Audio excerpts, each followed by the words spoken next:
Imagine this. You can live a healthy, vital, energetic life well past the age of 100. How close are we? Well, science is close to giving a second century of life to everyone through everything from radical cutting-edge technology to simple changes in how you eat. And Dr. Mehmet Oz, the Oprah Show health expert, is going to be doing a full episode with her on this revolutionary topic tomorrow. But he sat with us right here and is giving us a sneak peek. It's a little-known fact that Dr. Mehmet Oz is actually 180 years old, but he is here today to tell us that. Hello. How are you? Okay, let's get started. Are you saying we're actually looking at the possibility that 99 is the new 50? It is a true, and in fact, what we're really talking about is this whole concept of extreme longevity. Okay, what do we know for sure today that we can do? Well, first of all, we know there's a chemical called sirtuin that tells the body to live longer. So what's the best mechanism? It turns out that if you take rodents and you cut down their caloric intake, it's called calorie restriction, by a third, they'll live a third longer. Imagine that. And humans who are doing calorie restriction, when they're studied, show a rejuvenation of their arteries, of their hearts. They actually begin to behave like they're younger than they really are. Okay, talk to us calories then. What does that mean to cut for a human? How many calories can you have a day and how many should you cut back? Well, most of us can't cut a third of our calories. That's impossible. But the good news is that you can cut 15% of your calories out and you can still get most of the benefits. So I did a little experiment with you, Diane. Yes. Right? As beautiful and as suave and youthful as you are, I figured you're doing something right. So I thought you're probably taking in about 2,000 calories a day. So if I cut 15% of that out, and if you look at the table next to you, this is an example of what calorie restriction would look like for you. So we have without that, without the soda and the donuts. And I point that out because if I add the soda and the donuts, that total table is now 2,000 calories. But just cutting out those two items, which are nutrient empty, calorically rich, will get you to the 1,700 calories. So you've got salmon there, you've got fresh vegetables, you haven't got a potato, but there's no cream on it. There's a dessert, a low-fat dessert. Low-fat yogurt, the frozen yogurt. By cutting 15% a day down to 1,700 a day, I could live, we think, an extra 30 years or so. But that same chemical sirtuin can be turned on with other mechanisms. And one of them is one you're going to want to hear about. A lot of folks know that red wine has been purported to be good for you. Well, it turns out that red wine is red because of a chemical in it called resveratrol.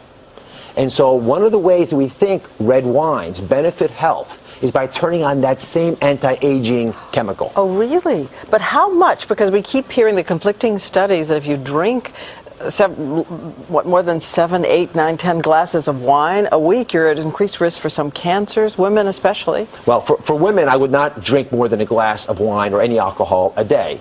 And for men, you can get a little bit more than that. Pills of resveratrol make more sense. But again, I want to warn everybody that we don't have a ton of information about this. In humans, we're not going to for another few decades. But taking proactive steps today could give us that extra longevity. Okay, in the near future, big breakthroughs in living longer. So the big deal for me is to move even beyond things you can do for yourself and talk about what technology can offer to us. I want you to come over. I got a little secret for you. All right.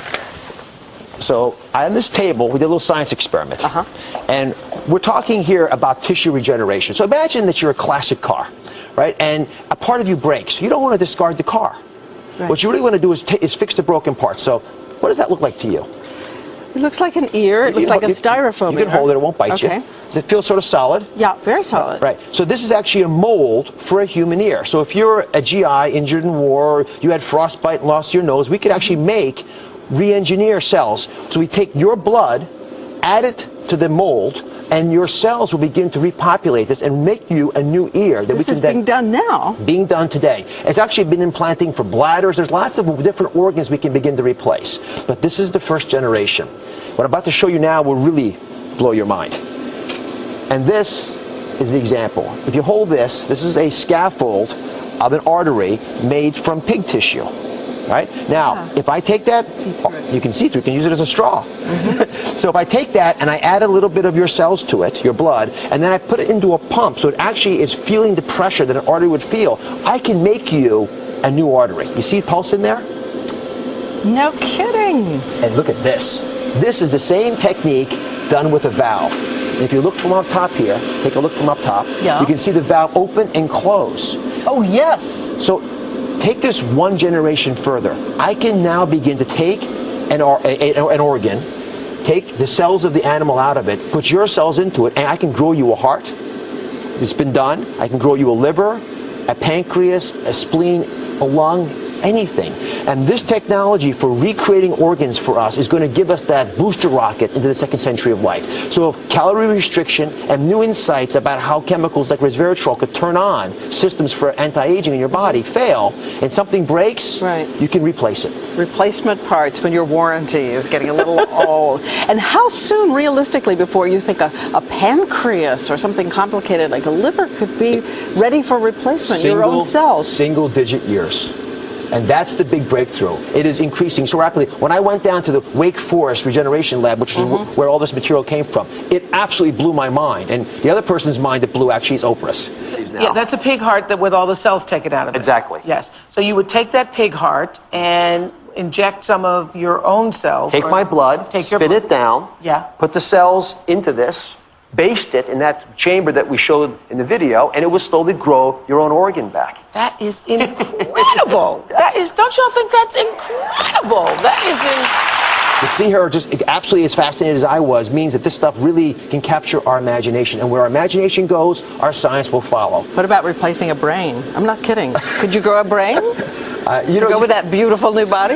You could probably grow parts of the brain. So, for example, we could cure Parkinson's or memory loss or spinal columns. But, you know, Diane, you are who you are. And I don't know if you want to have a new infrastructure for that. You probably want the software that you've accumulated.